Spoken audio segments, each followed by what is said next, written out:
नमस्ते बच्चों, शुभोदय। तो आज 9वीं कक्षा के जो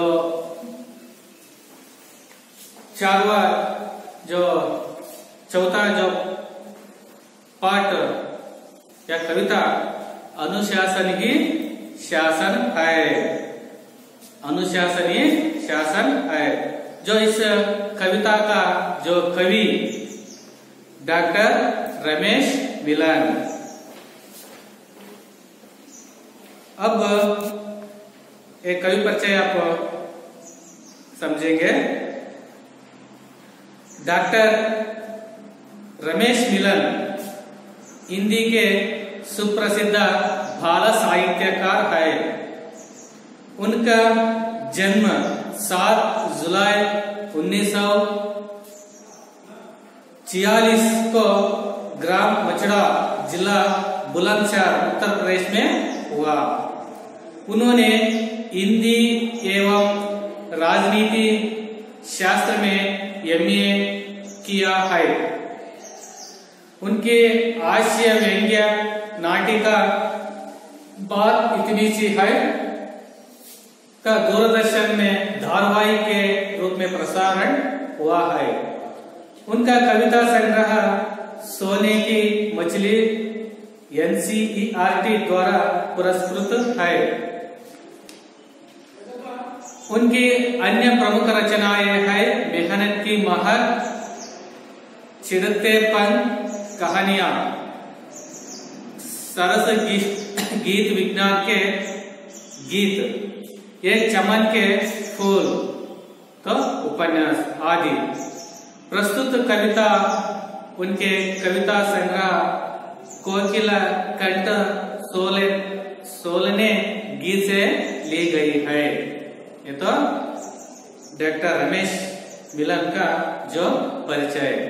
देखिए जो इसका अर्थ। डॉक्टर रमेश मिलन जो हिंदी के सुप्रसिद्ध बाल साहित्यकार है। देखिए रमेश मिलन जी ने हिंदी साहित्य का इतिहास में जो बाल साहित्यकार के रूप में सुप्रसिद्ध है। ಗೊತ್ತಾ ಮಕ್ಕಳೇ, ಇವರು ಹಿಂದಿ ಸಾಹಿತ್ಯದ ಇತಿಹಾಸದಲ್ಲಿ ಹಿಂದಿ ಸಾಹಿತ್ಯಕಾರರಲ್ಲಿ ಬಹಳ ಸುಪ್ರಸಿದ್ಧಿಯನ್ನು ಪಡೆದಿರ್ತಕ್ಕಂಥ, ಪ್ರಖ್ಯಾತಿಯನ್ನು ಪಡ್ಕೊಂಡಿರ್ತಕ್ಕಂಥ ಬಾಲ ಸಾಹಿತ್ಯಕಾರರು. ಅಂದ್ರೆ ಚಿಕ್ಕ ಮಕ್ಕಳಿಗೆ ಸಂಬಂಧಪಟ್ಟಂತೆ ಕೆಲವು ಸಾಹಿತ್ಯಗಳನ್ನ ಬರೆಯುವುದರಲ್ಲಿ ಇವರು ಪ್ರಖ್ಯಾತಿಯನ್ನ ಪಡ್ಕೊಂಡಿದ್ದಾರೆ. ಹಾಗಾಗಿ ಇವರನ್ನ ಬಾಲ ಸಾಹಿತ್ಯಕಾರ ಎಂದು ಕರೆಯುತ್ತೇವೆ. ಅರ್ಥ ಆಯ್ತಾ ಮಕ್ಕಳೇ? ಬಾಲ ಸಾಹಿತ್ಯಕಾರ ಅಂದ್ರೆ ಚಿಕ್ಕ ಮಕ್ಕಳಿಗೆ ಸಂಬಂಧಪಟ್ಟಂತೆ ಕತೆ, ಕವನಗಳನ್ನ, ಸಾಹಿತ್ಯವನ್ನ, ಕೃತಿಗಳನ್ನ, ಕವಿತೆಗಳನ್ನ ಬರೆಯುವುದರಲ್ಲಿ ಇವರು ಪ್ರಖ್ಯಾತಿಯನ್ನ ಪಡ್ಕೊಂಡಿದ್ದರಿಂದ ಇವರನ್ನ ಬಾಲ ಸಾಹಿತ್ಯಕಾರರು ಎಂದು ಕೂಡ ಕರೆಯುತ್ತಾರೆ. ಸಮझे बच्चों? देखिए उनका जन्म, ಇವರು ಜನಿಸಿದ್ದು जन्म जुलाई 7, 1946। देखिए जन्म 7 जुलाई 1946 ಅಂದ್ರೆ ಜುಲೈ 7, 1946 ಇಸ್ವಿಯಲ್ಲಿ ಜನಿಸಿದರು. देखिए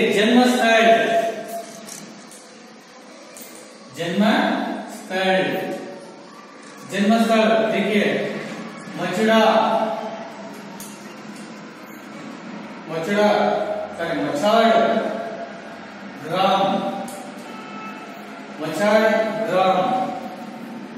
जो यूपी में आता है, उत्तर प्रदेश में आने वाला मछाड़ ग्राम में या गांव में जो जिला बुलंदशहर में जो जन्म हुआ है। मालूम हुआ बच्चे?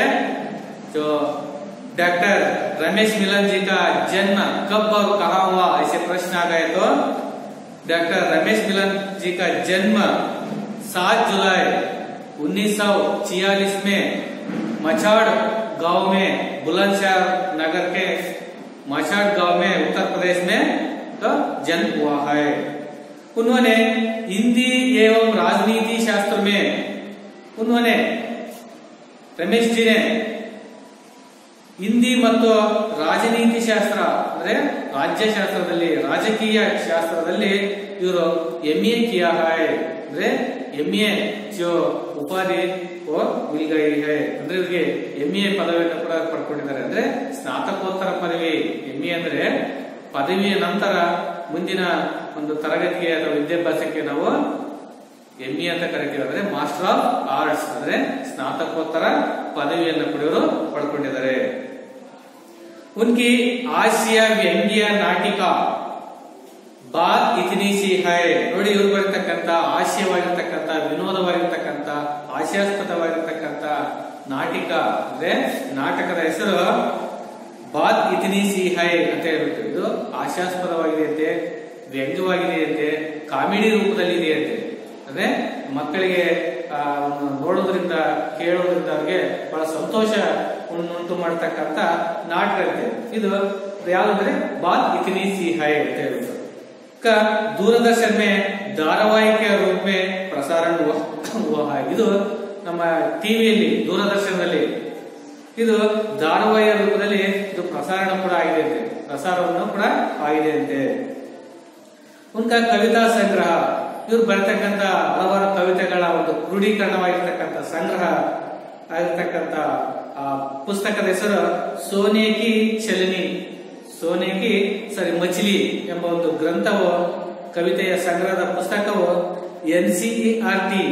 NCERT ದ್ವಾರ ಪುರಸ್ಕೃತ ಅಂದ್ರೆ NCERT ಅಂದ್ರೆ ಭಾರತ ದೇಶದ ಇರತಕ್ಕಂತ ಅದೊಂದು ಸಂಸ್ಥೆ. ಆ ಸಂಸ್ಥೆಯಿಂದ ಅಂದ್ರೆ ಈ ಶಿಕ್ಷಣಕ್ಕೆ ಸಂಬಂಧಪಟ್ಟಿರ್ತಕ್ಕಂಥ ಈ ಸಂಸ್ಥೆಯಿಂದ ಅದಕ್ಕೆ ಏನೋ ಪುರಸ್ಕೃತ ಕೂಡ ಕೊಟ್ಟಿದೆ. ಉನ್ಕಿ ಅನ್ಯ ಪ್ರಮುಖ ರಚನಾಯೇ ಇವ್ರು ಬರ್ತಕ್ಕಂಥ ಇನ್ನು ಬೇರೆ ಪ್ರಮುಖ ಕೃತಿಗಳು ಈ ರೀತಿ ಇವೆ. ಮೆಹನತ್ ಕಿ ಮಹಾರ್, ಚಿಡಕ್ತೆ ಪಂಕ್ ನೋಡಿ ಇವು ಕಹಾನಿಯಾ ಅಂದ್ರೆ ಕಥೆಗಳು. ಸರಸ ಗೀತ ವಿಜ್ಞಾನಕ್ಕೆ ಗೀತ್ ನೋಡಿ ಇವು ಗೀತೆಗಳು ಬರ್ತಕ್ಕಂಥ ಗೀತೆಗಳು. ಚಮನ್ ಕೆ ಫೂಲ್ ಇವು ಉಪನ್ಯಾಸ ಅಂದ್ರೆ ಕಾದಂಬರಿ. ಉಪನ್ಯಾಸ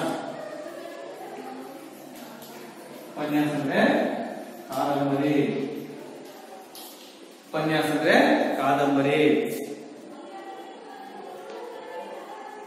ಆದಿ ಅಂದ್ರೆ ಇನ್ನು ಮುಂತಾಗಿರ್ತಕ್ಕಂಥ ಇವರು ಬರೆದರೆ. ಪ್ರಸ್ತುತ ಕವಿತಾ ಯಾವುದು ಅನುಶಾಸನಿ ಶಾಸನ ಕವಿತಾ ಉನ್ಕೆ ಕವಿತಾ ಸಂಗ್ರಹ ಅವ್ರು ಬರ್ತಕ್ಕಂಥ ಕವಿತೆಗಳ ಸಂಗ್ರಹವಾಗಿರ್ತಕ್ಕಂಥ ಪುಸ್ತಕವಾಗಿರ್ತಕ್ಕಂಥ ಕೋಕಿಲ ಕಂಠ ಸಲೋನೆ ಗೀತ್ ಸೆ ಲಿ ಗೈ ಹೈ ಅಂದ್ರೆ ಕೋಕಿಲ ಕಂಠ ಸಲೋನೆ ಗೀತ್ ಎಂಬ ಕವಿತೆಯಿಂದ ಪ್ರಸ್ತುತ ಈ ಕವಿತಾ ಸಂಗ್ರಹದಿಂದ ಈ ಕವಿತೆಯನ್ನ ಆಯ್ದುಕೊಳ್ಳಲಾಗಿದೆ. ಅಥವಾ ಮಕ್ಕಳೇ ಇದು ಈ ಕವಿತೆಯನ್ನು ಬರೆತಕ್ಕಂಥ ಕವಿ ಡಾಕ್ಟರ್ ರಮೇಶ್ ಮಿಲನ್ ಅವರ ಸಂಕ್ಷಿಪ್ತವಾಗಿರ್ತಕ್ಕಂಥ ಪರಿಚಯ. ಅಥವಾ ಮಕ್ಕಳೇ ಈಗ इस पाठ में आने वाला कुछ शब्दार्थ है किताब में देखिए. शब्दार्थ इसमें देखिए बेडब ऐसे है. बेडब का मतलब अंधा धुंधा ಅಂದ್ರೆ ಆ ಕಡೆ ಈ ಕಡೆ ಎತ್ತಬೇಕು ಅಂತ ಹತ್ತಿತ್ತ ಅಂತ ಕರಿತೀವಿ. ತಾವು ವಕ್ರವಾಗಿ ಕನ್ನಡದಲ್ಲಿ ಗ್ರಾಮೀಣ ಭಾಷೆಯಲ್ಲಿ ಕರಿತೀವಿ. ಸೊಟ್ಟ ಪಟ್ಟ ಅಂತ ಕರಿತೀವಿ. ಅಂಧಾಧುಂಧ ಅಂದ್ರೆ ಎತ್ತಬೇಕು ಅಂತ ಮನಸ್ಸಿಚ್ಛೆ ಅಂತ ಕರಿತೀವಿ. बाट जोहना ಅಂದ್ರೆ ಪ್ರತೀಕ್ಷಾ ಕರ್ಣ ಅಂದ್ರೆ ಮಕ್ಕಳೇ ಕಾಯುವುದು ಇಂತಜಾರ್ ಕರ್ಣ. ಘಮ್ ಅಂದ್ರೆ ದುಃಖ ಅಥವಾ ನೋವು.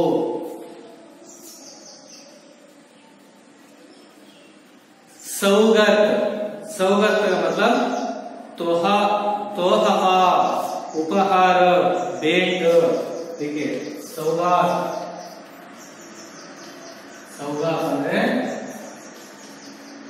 तोहफा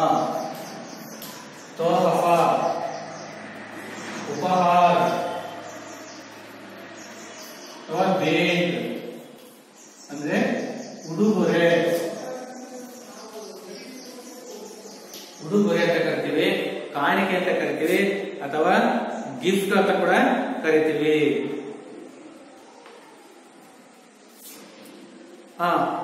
ಆನ್ ಚುರಾನ, ಆನ್ ಚುರಾನ ಅಂದ್ರೆ ಸಾಮ್ನೆ ನಾಹಾನ, ಕಣ್ಣು ತಪ್ಪಿಸಿಕೊಳ್ಳುವುದು, ಕಣ್ಣು ತಪ್ಪಿಸಿಕೊಳ್ಳುವುದು ಅಂತ ಹೇಳ್ಬಿಟ್ಟು. ಪೌರನ್, ಪೌರನ್ ಅಂತ ಇದೆ ನೋಡಿ, ತುರಂತ್ ಅಂದ್ರೆ ತಕ್ಷಣ.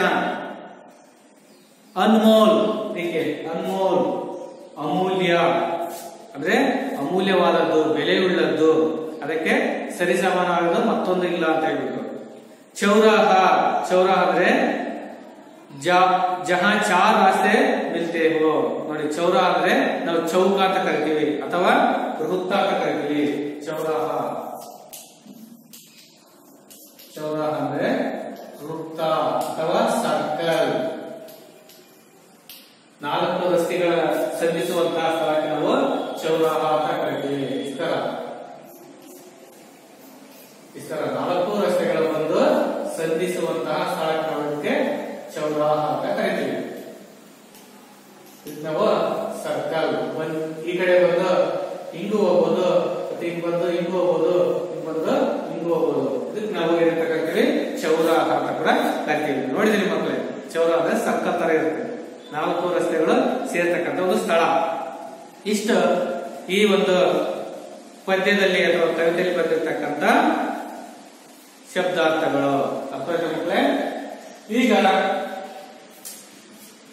ಈ ಪಾಠದಲ್ಲಿ ಬರ್ತಕ್ಕಂಥ ಶೀರ್ಷಿಕೆಯ ಅರ್ಥ, ಶೀರ್ಷಿಕೆಯ ಅರ್ಥ, ಶೀರ್ಷಿಕೆಯ अर्थात अनुशासन ही शासन है। बच्चों जो इसका मतलब और किसी को मालूम है अनुशासन और किसी को मालूम है? हाँ, हम कहते हैं अंग्रेजी में अनुशासन का मतलब डिसिप्लिन। ಹೇಳಿದ್ರಾ ಡಿಸಿಪ್ಲಿನ್ ಎಂಬ ಶಬ್ದವನ್ನ? ಅದೇ ಅನುಶಾಸನ ಅಂದ್ರೆ ಹಿಂದಿಯಲ್ಲಿ ಡಿಸಿಪ್ಲಿನ್ ಅಂತ ಹೇಳ್ಬಿಟ್ಟು ಅಂದ್ರೆ ಶಿಸ್ತು. ಈ ಶಾಸನ ಶಾಸನ ಶಾಸನ ಅಂದ್ರೆ ಕೇಳಿರ್ತೀವಿ. ಶಾಸನ ಅಂದ್ರೆ ಕಾಯ್ದೆ, ನಿಯಮ, ಕಾನೂನುಗಳು ಎಂದು ಅರ್ಥವನ್ನ ಕೊಡುತ್ತೆ. ಹಾಗಾದ್ರೆ ಶೀರ್ಷಿಕೆಯ ಅರ್ಥ ನಿಮ್ಗೆ ಅರ್ಥವಾಗಿರ್ಬೋದು. ಅರ್ಥ ಆಯ್ತಾ? ಶಿಸ್ತೇ ನಮ್ಮ ಕಾನೂನುಗಳು ಅಥವಾ ನಿಯಮಗಳು ಅಥವಾ ರೂಲ್ಸ್ಗಳು ಅಂತ ಕೂಡ ನಾವು ಹೇಳ್ಬೋದು. ಅರ್ಥ ಆಯ್ತಾ? ಹಾಗಾದ್ರೆ ಶೀರ್ಷಿಕೆ ಅರ್ಥ ಅನುಶಾಸನಿ ಶಾಸನ का जो मतलब ಶಿಸ್ತೇ ನಮಗೆ ನಿಜವಾದ ನಿಯಮ. ನೋಡಿ, ಅನುಶಾಸನ ಅಂದ್ರೆ ಶಿಸ್ತು, ಶಾಸನ ಅಂದ್ರೆ ನಿಯಮ. ಅರ್ಥ ಆಯ್ತಾ? ಅಂದ್ರೆ ಇಲ್ಲಿ ಯಾರು ರಮೇಶ್ ಮಿಲನ್ ಜಿ ಅವರು ಏನ್ ಹೇಳಕ್ ಕೊಟ್ಟಿದ್ದಾರೆ ಅಂದ್ರೆ ಮಕ್ಕಳಿಗೆ ಯಾರು ಶಿಸ್ತನ್ನು ಪಾಲಿಸ್ತಾರೋ, ನಿಯಮ ಶಿಸ್ತುಗಳಲ್ಲಿ ಇರ್ತಾರೋ, ಶಿಸ್ತನ್ನ ಪರಿಪಾಲಿಸ್ತಾರೆ, ಅದೇ ಅವರಿಗೆ ನಿಯಮಗಳಿದ್ದಾಗೆ, ರೂಲ್ಸ್ ಇದ್ದಾಗೆ. ಅರ್ಥ ಆಯ್ತಾ ಮಕ್ಕಳೇ? ರೂಲ್ಸ್, ನಿಯಮ, ಕಾನೂನು ಅವುಗಳೆಲ್ಲ ಬರೀ ಪುಸ್ತಕದಲ್ಲಿ ಮಾತ್ರ ಅಲ್ಲ, ಅವುಗಳು ನಮ್ಮ ಜೀವನದಲ್ಲಿ ನಾವೇನು ಶಿಸ್ತಾಗಿರ್ತೀವೋ, ಡಿಸಿಪ್ಲಿನ್ ಆಗಿರ್ತೀವೋ ಅವೇ ಕಾನೂನುಗಳಾಗಿ ಮಾರ್ಪಟ್ಟಿವೆ ಅಂತ ಹೇಳ್ಬಿಟ್ಟು ಅವರು ಇಲ್ಲಿ ಹೇಳಕ್ಕೆ ಹೊರಟಿದ್ದಾರೆ. ಸಮಾಜಿಗೆ ಬಚ್ಚೋ ಅಂದ್ರೆ ಶಿಸ್ತೇ ನಿಜವಾದ ನಿಯಮ ಇದ್ದಾಗೆ, ಕಾನೂನು ಇದ್ದಾಗೆ, ಕಾಯ್ದೆ ಇದ್ದಾಗೆ ಅಂತ ಹೇಳ್ಬಿಟ್ಟು ಹೇಳ್ತಿದ್ದಾರೆ. ಹಾಗಾದ್ರೆ ನಾವು ಈ ಸಂದರ್ಭದಲ್ಲಿ ಈ ವಯಸ್ಸಿನಲ್ಲಿ ನಾವು ಏನೇನು ಡಿಸಿಪ್ಲಿನ್ ಅನ್ನು ಕಲ್ತ್ಕೋಬೇಕು, ಏನೇನು ಡಿಸಿಪ್ಲಿನ್ ಅನ್ನ ಪಾಲನೆ ಮಾಡಬೇಕು ಅನ್ನೋದನ್ನ ಇವರಿಲ್ಲಿ ಹೇಳ್ತಾ ಹೋಗ್ತಾರೆ. समझे बच्चों? देखिए आशय, जो इस कविता का जो आशय, लाल हरी पीला बत्ती ये ट्रैफिक के संकेत है. देखिए लाल, लाल और हरी और पीले ये ट्रैफिक का संकेत है. लाल ಅಂದ್ರೆ ಕೆಂಪು, ರೆಡ್ ಅಂತ ಕರಿತೀವಿ. ಹರಿ ಅಂದ್ರೆ ಹಸಿರು, ಪೀಲಿ ಅಂದ್ರೆ हल्दी। ये तीनों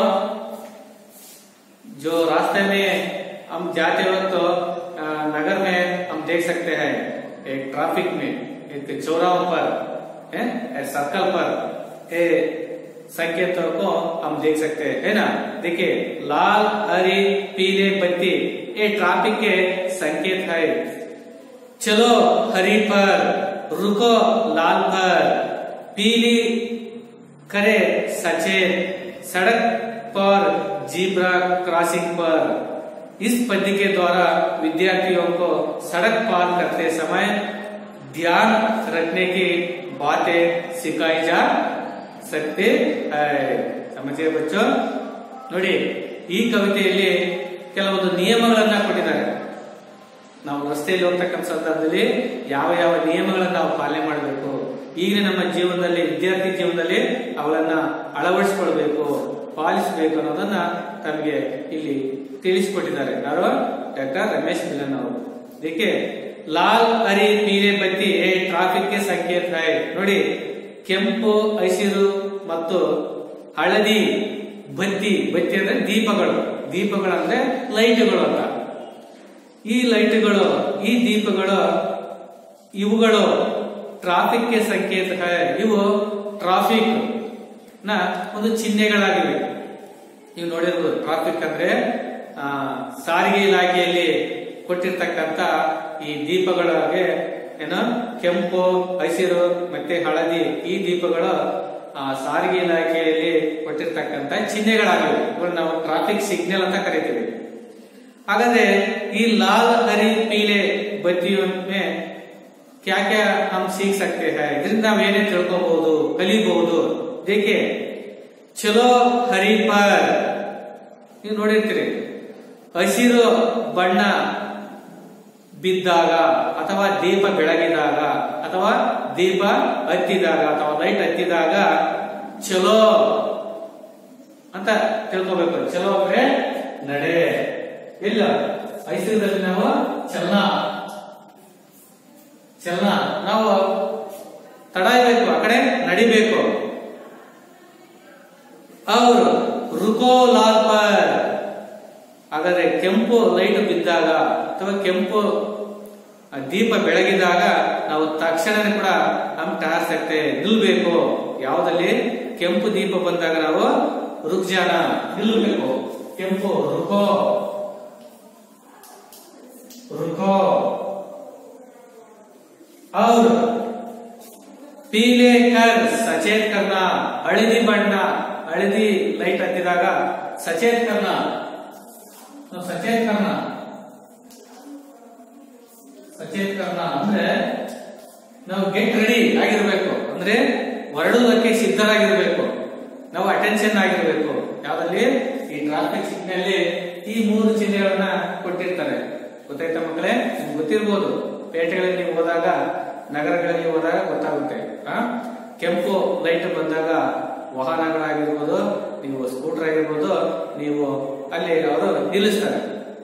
ಅದೇ ಹಸಿರು ಬಂದಾಗ ಮುಂದೆ ಆ ರಸ್ತೆಯನ್ನ ದಾಟ್ತಾರೆ.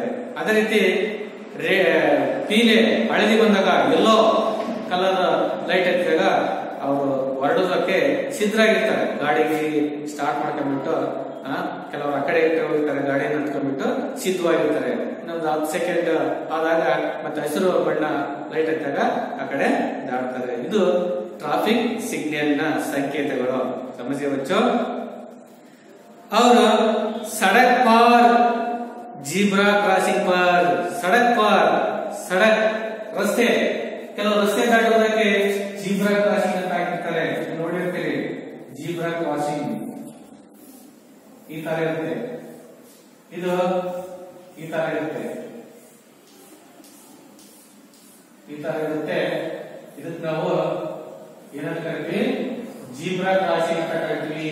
Zebra crossing. देखिए ಜೀಬ್ರಾ ಕ್ರಾಸಿಂಗ್ ನೋಡಿ, ಈ ಸ್ಥಳದಲ್ಲಿ, ಈ ಜಾಗದಲ್ಲಿ ನಾವು ಏನನ್ನ ಪಾದಚಾರಿಗಳು ರಸ್ತೆಯನ್ನ ಆ ಕಡೆ ದಾಟಬೇಕಾಗುತ್ತೆ. ಈ ಸ್ಥಳವನ್ನು ಬಿಟ್ಟು ಬೇರೆ ಎಲ್ಲಿ ಕೂಡ ನಾವು ದಾಟಿದರೆ ಅದು ಏನೋ ಅನ್ಡಿಸಿಪ್ಲಿನ್, ಅಶಿಸ್ತು, ಅದು ಕಾನೂನಿನ ರೀತಿಯಲ್ಲಿ ಅದಕ್ಕೆ ಯಾವುದೇ ಏನು ಒಂದು ಬೆಲೆ ಇಲ್ಲ. ಆ ರೀತಿ ಕೆಲವು ನಿಯಮಗಳನ್ನ ರಸ್ತೆಯಲ್ಲಿ ಹಾಕಿರ್ತಾರೆ. ಅವುಗಳನ್ನು ನಾವು ಪಾಲಿಸಿದಾಗ ಮಾತ್ರ ನಮ್ಗೆ ಯಾವುದೇ ತೊಂದರೆಗಳು, ಸಮಸ್ಯೆಗಳು, ಅಪಘಾತಗಳು ನಮಗೆ ಸಂಭವಿಸುವುದಿಲ್ಲ ಅಂತ ಹೇಳ್ಬಿಟ್ಟು ರಮೇಶ್ ಮಿಲನ್ ಅವರು ಹೇಳ್ತಿದ್ದಾರೆ. ಅರ್ಥ ಆಯ್ತಾ ಮಕ್ಕಳೇ? ನೋಡಿ, ಕ್ರಾಸಿಂಗ್ ಇದರಲ್ಲಿ ಪಾದಚಾರಿಗಳು ಅಂತ ಕರೀತಾರೆ. ರಸ್ತೆಯಲ್ಲಿ ದಾಟಿರ್ತಾ ಹೋಗ್ತಕ್ಕಂಥವ್ರು ಸಿಗ್ನಲ್ ಬಿದ್ದಾಗ ಇದರ ಮೂಲಕವೇ ಹಾದು ಹೋಗ್ಬೇಕು. इधर ಮೂಲಕ ಅವರು ರಸ್ತೆಯನ್ನ ದಾಟಬೇಕಾಗುತ್ತೆ. इस पद्धति के द्वारा विद्यार्थी के सड़क पार करते समय ध्यान रखने की बातें सिखाई जा सकता है. ನೋಡಿ, ಈ ಪದ್ಯದ ಮೂಲಕ ವಿದ್ಯಾರ್ಥಿಗಳು ರಸ್ತೆಯನ್ನ ದಾಟುವಂತಹ ಒಂದು ಸಮಯವನ್ನ, ಅದರ ಬಗ್ಗೆ ಗಮನವನ್ನ ಹರಿಸುವಂತಹ ಒಂದು ವಿಚಾರ, ಮಾಹಿತಿ ಅವರಿಗೆ ಸಿಗುತ್ತೆ ಅಥವಾ ಕಲಿಯುತ್ತಾರೆ. समझिए बच्चों? देखिए, आज अपनी किताब में है चित्र आपके दिखाए ना, ये ट्रैफिक का सिग्नल है, संकेत है, चिन्ह है. देखिए, चलती बस में चढ़ो नहीं तुम. ध्यान से सुनिए, चलती बस में चढ़ो नहीं तुम और कभी मत कूदो. कभी सड़क पर जाकर बच्चों नहीं खेलना लगना. साइकिल पर हो या पैदल कभी ना बेड़क चलना. ना जाने क्यों हेलमेट बिना समझदार के चलते, सिर तो आखिर अपना ही है इतना नहीं समझते. घर पर जोहते बट ना तो उनको गम की सौगात. दुर्घटना हो जाए सड़क पर कभी ना आन चुराओ. करो मदद घायल के फौरन अस्पताल पहुंचाओ. जीवन है अनमोल कोई ना होने पाए अनाथ. जगह जगह पर चौराहों पर जो संकेत दिए हैं उनका पालन करने वाले सबके प्रिय रहे हैं. जियो और जीने दो का वे पा रहे सिद्धांत. समझिए बच्चों? और एक बार मैं कविता मैं पढ़ूंगा और एक बार ध्यान से सुनिए. चलती बस में चढ़ो नहीं तुम और कभी मत कूदो.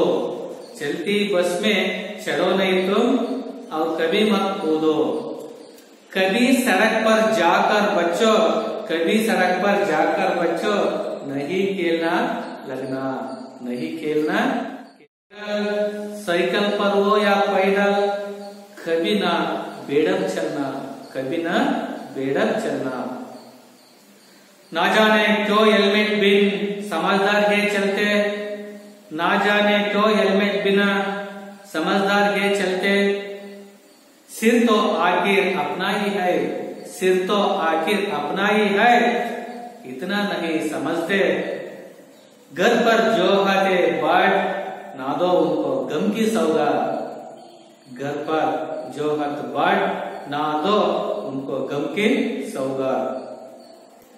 दुर्घटना हो जाए सड़क पर, दुर्घटना हो जाए सड़क पर कभी ना आंख चुराओ. करो मदद घायल की, करो मदद घायल की.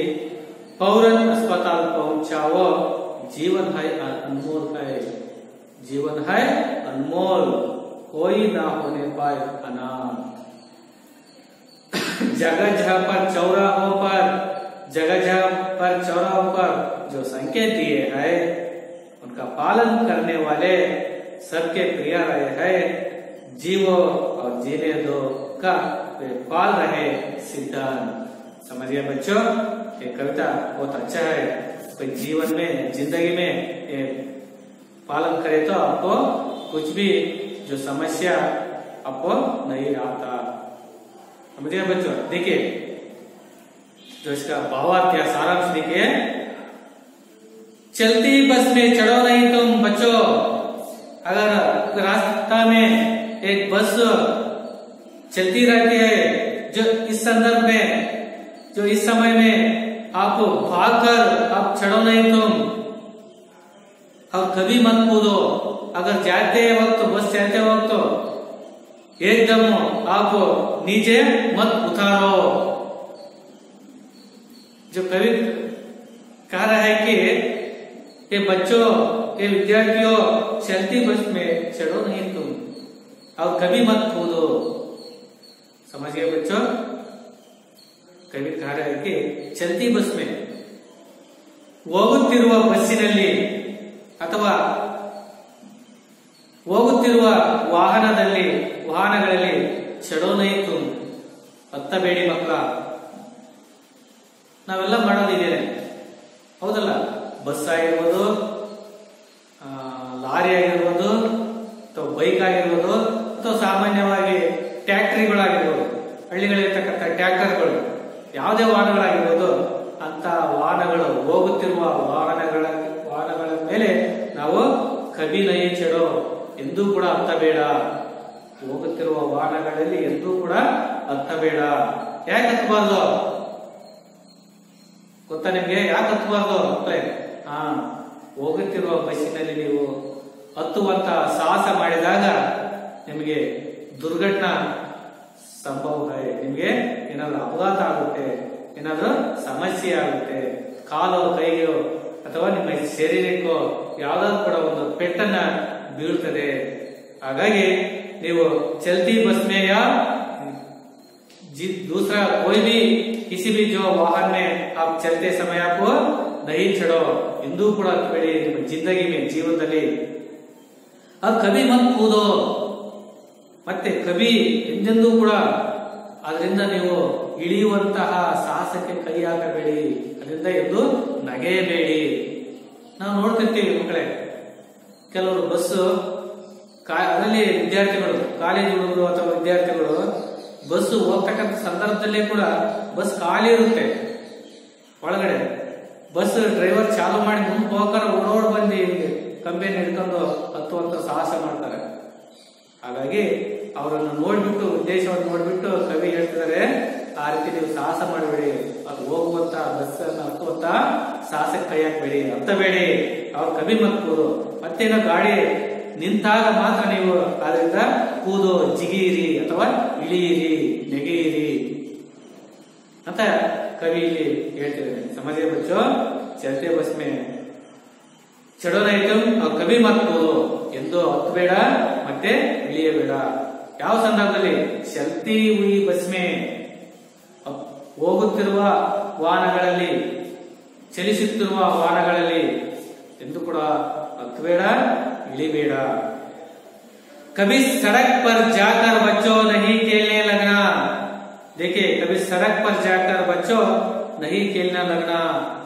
ನೋಡಿ, ಎಂದೂ ಕೂಡ ಸಡಕ್ ಅಂದ್ರೆ ರಸ್ತೆ, ಸಡಕ್ ಅಂದ್ರೆ ರಸ್ತೆ, ರಾಸ್ತಾ ಕಾಟೆ. ಎಂದೂ ಕೂಡ ರಸ್ತೆಗಿಳಿದು, ರಸ್ತೆಗೆ ಹೋಗಿ ಬಚ್ಚೋ ಮಕ್ಕಳೇ ನಹಿ ಕೇಲ್ನಾ, ಎಂದೂ ಕೂಡ ರಸ್ತೆಯ ಮೇಲೆ ಎಂದೂ ಕೂಡ ಆಟವಾಡಬೇಡಿ. ನೀವೆಲ್ಲ ಪೇಪರ್ನಲ್ಲಿ, ಟಿವಿಗಳಲ್ಲಿ ಎಲ್ಲ ನೋಡಿರ್ತೀರಿ, ದೊಡ್ಡ ದೊಡ್ಡ ಸಿಟಿಗಳಲ್ಲಿ ಮನೆ ಮುಂದೆ ಮಕ್ಕಳು ಆಡ್ತಾ ಇರ್ತಾರೆ. ಆಡ್ತಾ ಇರ್ತಕ್ಕಂಥ ಸಂದರ್ಭದಲ್ಲಿ ಯಾವ್ದಾದ್ರು ಆಟಗಳು ಬಂದು ಮಗು ಮೇಲೆ ಹತ್ಕೊಂಡು ಹೋಗಿರುತ್ತೆ, ಅಥವಾ ಸೈಕಲ್ ಬಂದ ಮಗು ಮೇಲೆ ಹತ್ಕೊಂಡು ಹೋಗಿರುತ್ತೆ, ಅಥವಾ ಬೈಕ್ ಬಂದ ಮಗು ಮೇಲೆ ಹಾದು ಹೋಗಿರುತ್ತೆ. ಹಾಗಾಗಿ ರಸ್ತೆ ಖಾಲಿ ಇದೆ ಅಂತ, ಮನೆ ಮುಂದೆ ಖಾಲಿ ಇದೆ ಅಂತ ಹೇಳ್ಬಿಟ್ಟು ತಾವು ಎಂದೂ ಕೂಡ ಆಡುವಂತಹ ಸಾಹಸಕ್ಕೆ ಹೋಗಬೇಡಿ ಮಕ್ಕಳೇ. ಸಮಯ ಒಂದೇ ರೀತಿಯಾಗಿರುವುದಿಲ್ಲ. ಹಾಗಾಗಿ ಹೇಳ್ತಾರೆ, ಕವಿ ಸಡಕ್ ಪರ್ ಜಾಕರ್ ಬಚ್ಚೋ ನಹಿ ಕೇಳಲ್ಲ, ಎಂದೂ ಕೂಡ ವಾಹನಗಳು ಹೋಗುವಂತ ದಾರಿಯಲ್ಲಿ ಅದು ಅಲ್ಲಿ ಫ್ರೀ ಇದೆ ಅಂತ ಹೇಳ್ಬಿಟ್ಟು, ಆರಾಮವಾಗಿದೆ ಅಂತ ಹೇಳ್ಬಿಟ್ಟು ನೀವು ಆಟ ಆಡುವುದಕ್ಕೆ ಹೋಗಬೇಡಿ. ಹೋದಾಗ ಸಮಯ ಸಂದರ್ಭ ಒಂದೇ ತರ ಇರುವುದಿಲ್ಲ. ಅಂತ ಸಂದರ್ಭದಲ್ಲಿ ಏನಾದ್ರೂ ಕೂಡ ಸಮಸ್ಯೆಗಳು, ಅಪಘಾತಗಳು ಆಗುವಂತಹ ಒಂದು ಅವಕಾಶಗಳು, ಉದಾಹರಣೆಗಳು ಬೇಕಾದಷ್ಟು ನೀವು ಕೇಳಿರ್ತೀರಾ, ನೋಡಿರ್ತೀರಾ. ಎಂದೂ ಕೂಡ ರಸ್ತೆ ಮೇಲೆ ಆಡುವಂತಹ ಕೆಲಸಕ್ಕೆ ನೀವೆಂದೂ ಕೂಡ ಹೋಗಬಾರದು. साइकिल पर हो या पैदल कभी ना बेड़क चलना. देखिए, साइकिल पर हो या पैदल, आप जाते वक्त साइकिल पर आप जाते समय और साइकिल आप चलाते वक्त इस तरह जो पूरा रास्ते में अंधा धुंधा आप चलते रहती है, इस तरह मत आप ಬೇಡ, इस तरह आप अंधा धुंधा मत चलना ಹೇಳ್ತಾರೆ ನೋಡಿ. ನಾವು ನೋಡ್ತಿರ್ತೀವಿ ಹೋಗ್ತಕ್ಕಂಥ ಸಂದರ್ಭದಲ್ಲಿ ವಿದ್ಯಾರ್ಥಿಗಳು ಸೈಕಲ್ ಮೇಲೆ ಹೋಗ್ತಕ್ಕಂಥ ಸಂದರ್ಭದಲ್ಲಿ ಅವರು ಹೋಗ್ತಿರ್ತಾರೆ, ಎಡಗಡೆ ಹೋಗ್ತಾರೆ, ಒಂದ್ಸರಿ ಬಲಗಡೆ ಹೋಗ್ತಾರೆ, ಒಂದ್ಸರಿ ಅವ್ರಿರ್ತಕ್ಕಂಥ ಸ್ಟೇರಿಂಗ್ ಎರಡನ್ನ ಎಡಗಡೆಗೂ ತಿರುಗಿಸ್ತಾರೆ, ಬಲಗಡೆಗೂ ತಿರುಗಿಸ್ತಾರೆ. ಅವರ ಮನಸ್ಸಿಚ್ಛೆ ಸೈಕಲ್ ಗಳನ್ನ ಹೊಡೆತಿರ್ತಾರೆ. ಅವರು ಪೈದಲ್ ಕಬಿನ ಬೇಡ ಚಲ್ಲ. ಮತ್ತೆ ರಸ್ತೆಯಲ್ಲಿ ಹೋಗ್ತಕ್ಕಂಥ ಸಂದರ್ಭದಲ್ಲಿ, ದಾರಿಯಲ್ಲಿ ನಡ್ಕೊಂಡು ಹೋಗ್ತಕ್ಕಂಥ ಸಂದರ್ಭದಲ್ಲಿ ಕೂಡ ಅಂದಾದೊಂದ ಆ ಕಡೆ ಈ ಕಡೆ ಮನಸ್ಸಿಚ್ಛೆ ಎಡಗಡೆ ಬಲಗಡೆ ಹೆಂಗ್ ಬೇಕಂದ್ರೆ ನಡ್ಕೊಂಡು ಹೋಗ್ಬೇಡಿ. ನಿಮಗೆ ನಿಯಮ ಇದೆ, ಹೋಗ್ತಕ್ಕಂಥ ಸಂದರ್ಭದಲ್ಲಿ ಎಡಬದಿಗೆ ಹೋಗಿ, ಬರುವಾಗ ಬಲ ಬದಿಗೆ ಬನ್ನಿ ಅಂತ ನಿಯಮಗಳಿದಾವೆ.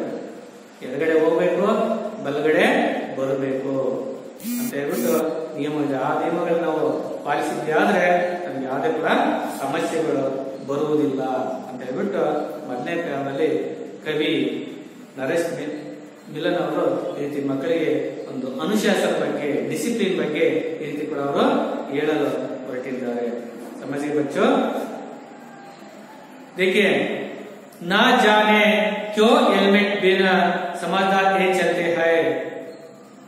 ನಾವು ನೋಡಿರ್ತೀವಿ ಎಷ್ಟೋ ಜನ ತಿಳುವಳಿಕೆ ಇರ್ತಕ್ಕಂಥವರು, ಬುದ್ಧಿವಂತರು, समझदार आदमी, होशियार आदमी क्या करते हैं, और बाइक चलाते वक्त जो हेलमेट के बिना वो चला सकते हैं.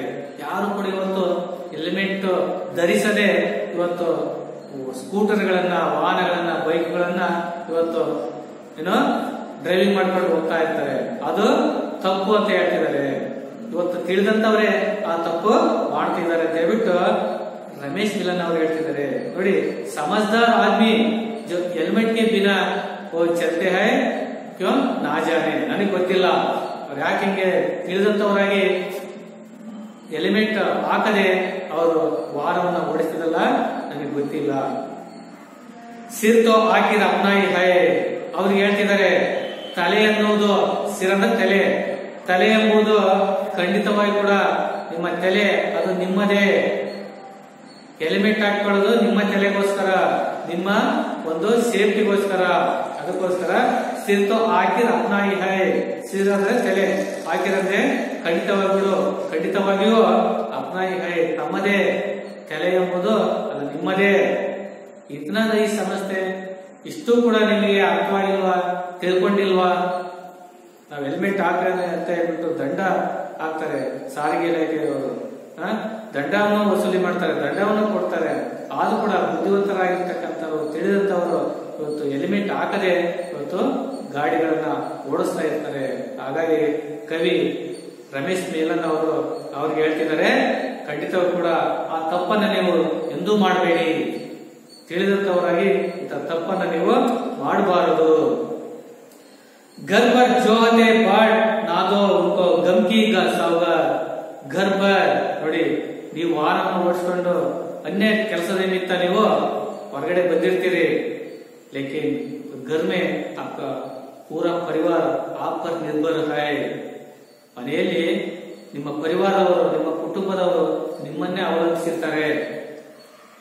ಹಾಗಾಗಿ ನೀವು ಅಂತವರಿಗೆ ಜೋಹತ್ ಪಾಟ್ನಾದು, ಅವರು ನಿಮ್ಮನ್ನ ಬರುವಿಕೆಗೋಸ್ಕರ, ವಾಪಸ್ ಮನೆಗೆ ಬರುವಿಕೆಗೋಸ್ಕರ ಕಾಯ್ತಾ ಇರ್ತಾರೆ. ಗಮ್ಕಿ ಸೌಗಾತ್ ನಾದೇನ ಹೇಳ್ತಿದ್ದಾರೆ.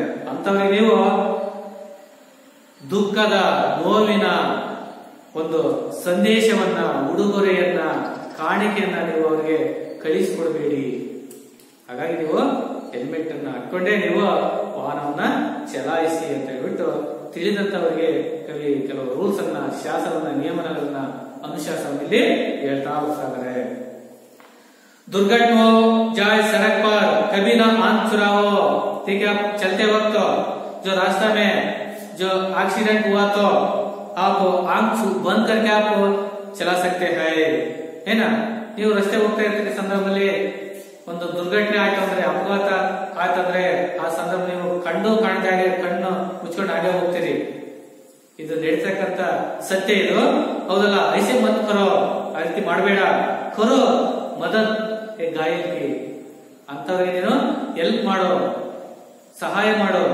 घायलों की आप मदद करो अंतर ನೀವು ಸಹಾಯ ಮಾಡೋ फौरन अस्पताल पहुंचा तुरंत एक घायलों के अस्पताल पहुंच लेना ಅಂತಂದ್ರೆ ತಕ್ಷಣ ನೀನು ಅವರನ್ನ ಆಸ್ಪತ್ರೆಗೆ ತಲುಪಿಸುವಂತ ಒಂದು ವ್ಯವಸ್ಥೆಯನ್ನ ಮಾಡು ಅವರನ್ನ ಆಸ್ಪತ್ರೆಗೆ ತಲುಪಿಸುವಂತ ವ್ಯವಸ್ಥೆ ಮಾಡು ತಲುಪಿಸು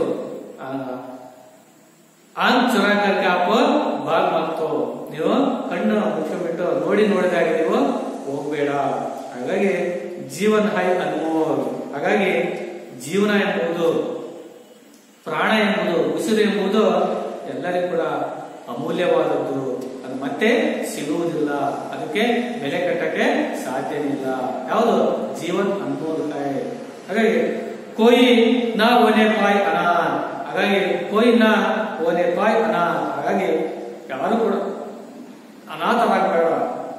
अनाथरागबಾರದು असहायकरागबಾರದು जो संदर्भ में आप जितना हो सके उतना जो हेल्प करो मदद करो ऐसे जो कवि जी ने कह रहे हैं देखिए आगे का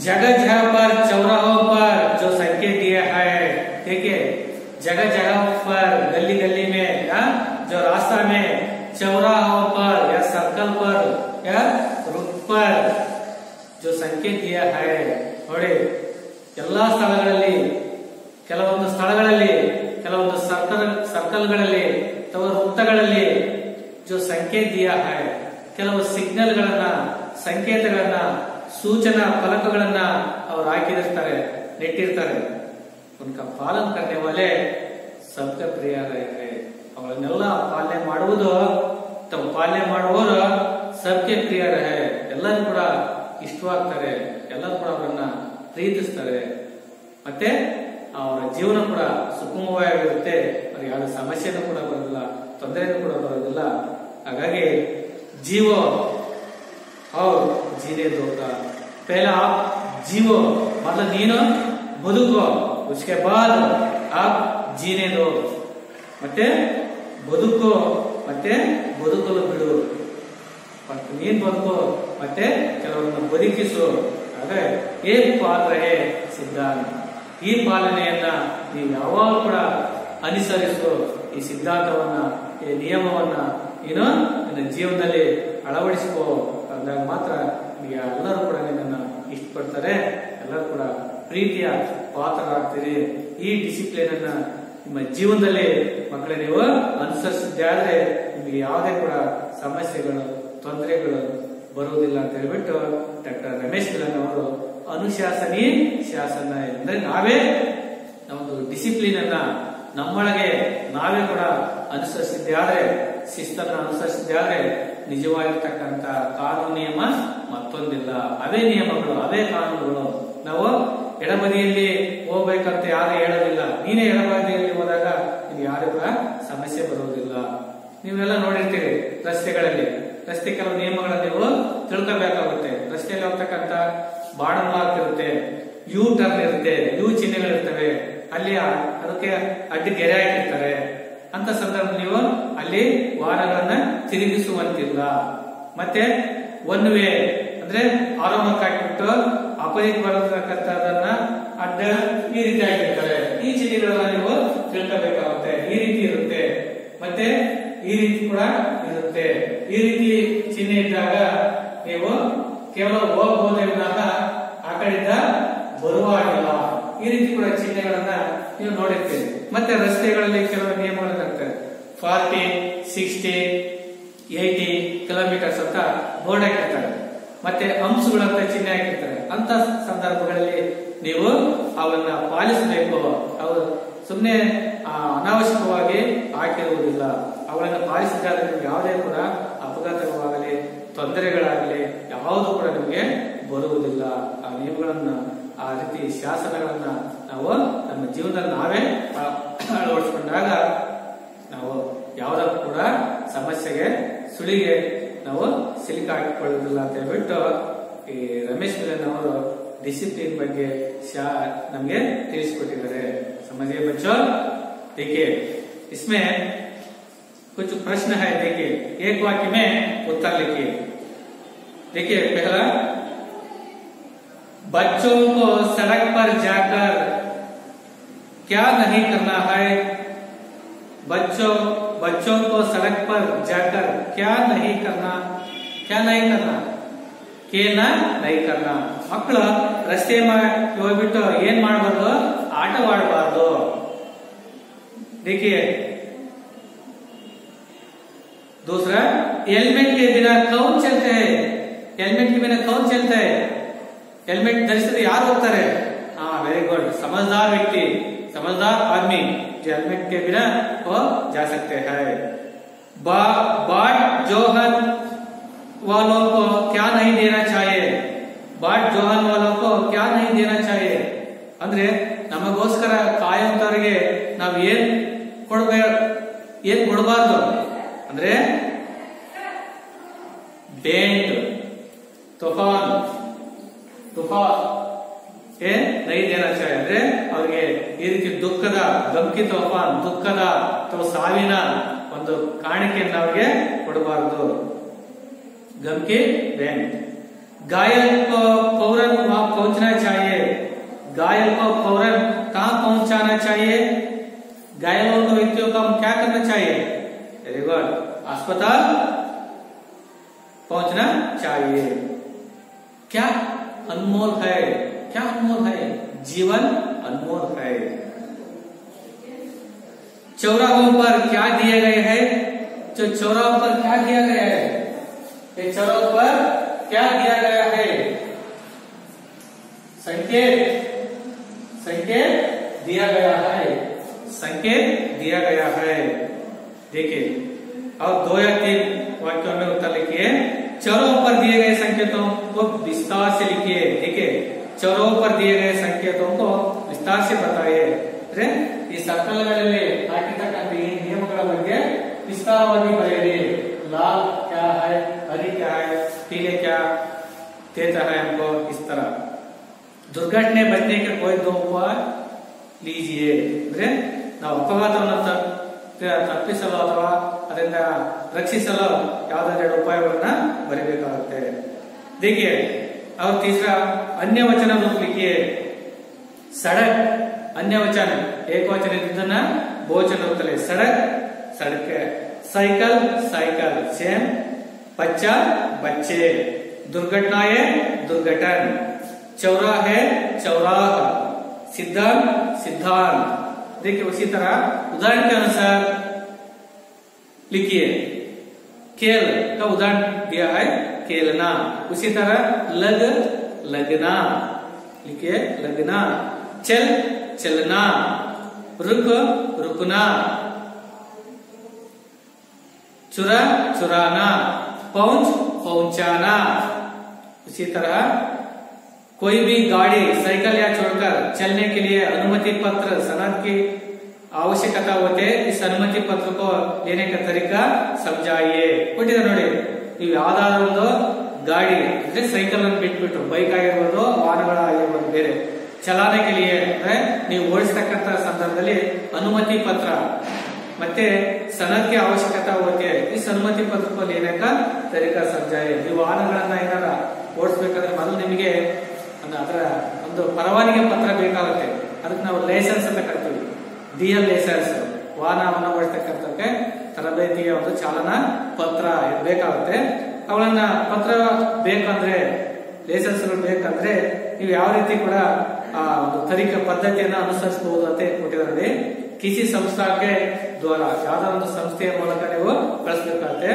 ಅಧಿಕಾರಿ ಯಾರು ಅಂತ ಹೇಳ್ಬಿಟ್ಟು ಕಿತನಿ ಉಮ್ರು ಹೋನಿ चाहिए, ಎಷ್ಟು ವಯಸ್ಸು ಇದೆ ಅಂತ ಹೇಳ್ಬಿಟ್ಟು ಕೌನ್ಸಿ ಪ್ರಮಾಣ ಪತ್ರ ದೇನೆ ಬಗ್ಗೆ ನೀವು ಯಾವ್ದು ಪ್ರಮಾಣ ಪತ್ರ ಕೊಡಬೇಕಾಗುತ್ತೆ। ಎಷ್ಟು ಲೈಸೆನ್ಸ್ ಬಿನಾ ಗಾಡಿ ಚಲನೆ ಪರ್ ಕ್ಯಾ ಹೋಗಾ, ಮತ್ತೆ ಅನುಮತಿ ಪತ್ರ ಅಂದ್ರೆ ಲೈಸೆನ್ಸ್ ಇಲ್ಲದೆ ನೀವು ವಾಹನವನ್ನ ಓಡಿಸ್ತಾ ಇರುವಾಗ ನಿಮ್ಗೆ ಏನಾಗುತ್ತೆ ಅನ್ನೋದನ್ನ ಈ ರೀತಿ ಒಂದು ತುಂಬಬೇಕಾಗುತ್ತೆ। नेक्स्ट ನೋಡಿ, सड़क पर चलते समय सबको अनेक नियमों का पालन करना पड़ता है। ಅಂದ್ರೆ ನೀವು ರಸ್ತೆಯಲ್ಲಿ ಹೋಗ್ತಕ್ಕಂತ ಸಂದರ್ಭದಲ್ಲಿ ಆ ಸಮಯದಲ್ಲಿ ನೀವು ಅನೇಕ ಒಂದು ನಿಯಮಗಳನ್ನ ನೀವು ಪಾಲನೆ ಮಾಡಬೇಕಾಗುತ್ತೆ। ಹಾಗಾಗಿ ಅವು ಯಾವ ನಿಯಮಗಳನ್ನ ನೀವು ಪಾಲನೆ ಮಾಡ್ತೀರ ಅನ್ನೋದನ್ನ ಒಂದು 5 ನಿಯಮಗಳನ್ನ ನೀವು नियमों को लिखिए जिन्हें आप अपने स्कूल में पालन करते हैं। ನೀವು ಅವರನ್ನ ತಮ್ಮ ಶಾಲೆಯಲ್ಲಿ ಅವರನ್ನ ಪಾಲನೆ ಮಾಡಬೇಕಾಗುತ್ತೆ। ಹಾಗಾಗಿ उदाहरण के लिए एक नियम दिया है किताब में, देखिए जैसे समय पर स्कूल पहुंचना, उसी तरह आप 5 नियम आप लिख सकते हैं। देखिए, एक अनुशासन में रहना और समय पालन करना और किसी चीजों को दुरुपयोग नहीं करना या नुकसान नहीं पहुंचना और समवस्त्र पहनकर आना। इस तरह जो नियमों को आप पालन करना चाहिए। और देखिए अनुरूपता प्रश्न, देखिए चलती बस में चढ़ो नहीं तुम, उसी तरह सिर तो आखिर डैश, सिर तो आखिर अपना ही है, जो इसमें अपना ही है आप लिखिए। और दूसरा करो मदद घायल की, और उसी तरह जीवो और जीने दो, हर रंग चलना। और चार पथ चतुष्पथ, उसी तरह चार राह चौराहा। और उसी तरह देखिए सही और गलत चिन्ह लगाए। सही जो वाक्य है तो आप एक लकीर कीजिए और गलत तो इस तरह चिन्ह लगाए। सही है तो इस तरह चिन्ह लगाए और गलत है तो रंग चिन्ह लगाए। ठीक है। सड़क पर चलते समय खेलना है, यह वाक्य गलत है या ठीक है? सड़क पर चलते समय खेलना है, हाँ वेरी गुड, ये तो गलती है। इस तरह इस वाक्य के सामने ये चिन्ह लगाए, रांग गलत ಅಂದ್ರೆ ರಸ್ತೆ ಮೇಲೆ ಆಟ ಆಡ್ಬೇಕಾ? ಇಲ್ಲ, ರಸ್ತೆ ಮೇಲೆ ಆಟ ಆಡಬಾರ್ದು, ಅದು ತಪ್ಪು। नेक्स्ट, समझदार हेलमेट पहनकर वाहन चलाते हैं, समझदार हेलमेट पहनकर वाहन चलाते हैं ಅಂದ್ರೆ ಬುದ್ಧಿವಂತರು ತಿಳುವಳಿಕೆ ಇರತಕ್ಕಂತರು ಹೆಲ್ಮೆಟ್ ಅನ್ನು ಹಾಕೊಂಡು ವಾಹನವನ್ನ ನಡೆಸ್ತಾರೆ, ಇದು ಸರಿ। और घर पर इंतजार करने वालों को गम को सौगात देना है ಅಂದ್ರೆ ನೋಡಿ, ಮನೆಯಲ್ಲಿ ನಿಮಗೋಸ್ಕರ ಕಾಯುವಂತವರಿಗೆ ನೀವು ದುಃಖದ ಒಂದು ವಿಷಯವನ್ನ ಅವರಿಗೆ ಮುಟ್ಟಿಸ್ತೀರಾ? ಮುಟ್ಟಿಸಬಾರ್ದು, ಹೌದಲ್ಲ? ಅದು ತಪ್ಪು, ಅದಕ್ಕೆ ತಪ್ಪು ಅಂತ ಹಾಕೊಳ್ಳಿ। उसी तरह दुर्घटना होने पर ना आंख चुराना, आप जाते वक्त आपको दुर्घटना हुआ तो आप आंख बंद कर चला जाते हैं क्या? नहीं, ಅಂದ್ರೆ ನೀವು ರಸ್ತೆ ಮೇಲೆ ಹೋಗ್ತಕ್ಕಂತ ಸಂದರ್ಭದಲ್ಲಿ ಏನೋ ಒಂದು ಆಕ್ಸಿಡೆಂಟ್ ಆಯ್ತಪ್ಪ, ದುರ್ಘಟನೆ ಆಯ್ತಪ್ಪ, ಅಪಘಾತಪ್ಪ ಅಂದ್ರೆ ನೀವು ನೋಡಿದ ಹಾಗೆ ಹೋಗ್ತೀರಾ? ಹೋಗ್ಬಾರ್ದು, ಹಾಗಾಗಿ ತಪ್ಪು। ಹಾಗಾಗಿ ಇದು ನೋಡಿ, ನಾ ಆಂಖ್ ಚುರಾನ, ಕಣ್ಣು ಮುಚ್ಚಿಕೊಂಡು ಹೋಗ್ಬಾರ್ದು। नेक्स्ट, घायल की मदद नहीं करनी चाहिए। ನೋಡಿ, ಅಂತ ಸಂದರ್ಭದಲ್ಲಿ ಘಾಯಲ್ಕಿ ಅಂದ್ರೆ ಪೆಟ್ಟು ಬಿದ್ದಿರ್ತಕ್ಕಂಥವರಿಗೆ ನಾವು ಮದದ್ ನಹಿ ಕರ್ನಾ ಚಾಹಿಯೆ, ಏನೋ ಸಹಾಯ ಮಾಡಬಾರ್ದು ಅಂತ ಇದೆ, ಅಂದ್ರೆ ಇದು ತಪ್ಪು, ನಾವು ಸಹಾಯವನ್ನ ಮಾಡಬೇಕು। और हमें चलती बस में चढ़ना नहीं चाहिए, ನಾವು ಹೋಗುತ್ತಿರುವ ಬಸ್ ಮೇಲೆ ನಾವು ಹತ್ತಬಾರದು, ಇದು ಸರಿ। उसी तरह उत्तर लिखकर उचित रंग बरिए। ನೋಡಿ, ಒಂದು ಸರ್ಕಲ್ ಕೊಟ್ಟಿದ್ದಾರೆ, रुकना और लाल रंग बनना, 3 ಕೊಟ್ಟಿದ್ದಾರೆ, 4 ಅಂದ್ರೆ ಯಾವ ಹೋಗ್ತಕ್ಕಂಥದ್ದು ಯಾವ್ದನ್ನ ಆ ಬಣ್ಣಗಳನ್ನ ಈ ಸರ್ಕಲ್ ನಲ್ಲಿ ತುಂಬಬೇಕಾಗುತ್ತೆ। और उसी तरह देखिए, लाल बत्ती जलने पर क्या करना चाहिए? लाल बत्ती जलने पर हम रुकना चाहिए, ನಾವು ನಿಲ್ಬೇಕು। ಕೆಂಪು ಲೈಟ್ ಹಚ್ಚಿದಾಗ ट्रैफिक ನಲ್ಲಿ ನಾವು ನಿಲ್ಬೇಕಾಗುತ್ತೆ। उसी तरह पीली बत्ती क्या बताती है? ಹಾಗಾದ್ರೆ ಹಳದಿ ಲೈಟ್ ಬಂದಾಗ ಅದೇನು ನಮಗೆ ಸೂಚಿಸುತ್ತೆ? ವೆರಿ ಗುಡ್, पीली बत्ती को तैयार रहने को जो बताती है, ಅಂದ್ರೆ ನಾವು ಹೋಗೋದಕ್ಕೆ ಸಿದ್ಧತೆಯನ್ನು ಮಾಡ್ಕೊಳ್ಳಿ ಅಂತ ಹೇಳ್ಬಿಟ್ಟು ಆ ಒಂದು ಸಂಕೇತವನ್ನ ಕೊಡುತ್ತೆ। उसी तरह हरी बत्ती देखने पर क्या करना चाहिए? हरी बत्ती देखने पर हम चलना चाहिए। और उसी तरह सड़क का रंग कौन सा होता है? सड़क का रंग काला होता है, ಅಂದ್ರೆ ನಮ್ಮ ರಸ್ತೆಯ ಬಣ್ಣ ಯಾವ್ದು? ಅದು समझे बच्चों। उसी तरह अनुशासनी शासन जो कविता में हम कैसे अनुशासन पालन करना चाहिए अದ್ರ ಬಗ್ಗೆ ಸಂಪೂರ್ಣ ವಿಚಾರವನ್ನ ಇಲ್ಲಿ ಡಾಕ್ಟರ್ ರಮೇಶ್ ಗಿಲಾಂಜಿ ಅವರು ಸಂಪೂರ್ಣ ಒಂದು ವಿಚಾರವನ್ನ ತಿಳಿಸಿದ್ದಾರೆ।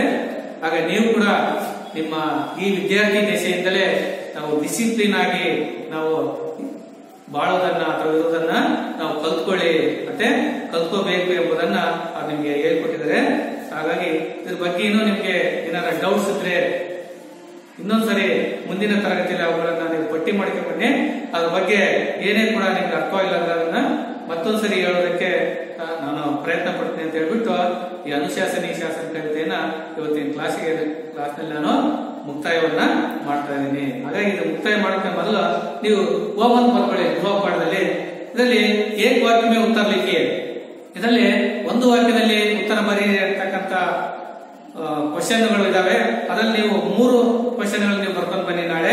ಯಾವಂದ್ರೆ बच्चों को सड़क पर जाकर क्या नहीं करना है, ಅದೊಂದು हेलमेट के बिना कौन चलते हैं और बाट जोहन वालों को क्या नहीं देना चाहिए।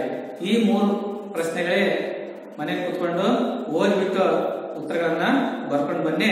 ಇದರ ಬಗ್ಗೆ ಡೌಟ್ಸ್ ಏನಿದ್ರು ಕೂಡ ಮುಂದಿನ ತರಗತಿಯಲ್ಲಿ ಅದರ ಬಗ್ಗೆ ನಾನು ಡಿಸ್ಕಸ್ ಮಾಡೋಣ ಅಂತ ಹೇಳ್ಬಿಟ್ಟು ಇವತ್ತಿನ ಈ ಪಾಠವನ್ನ ಮುಗಿಸ್ತಾ ಇದ್ದೀನಿ ಬಚ್ಚೋ। ಧನ್ಯವಾದ।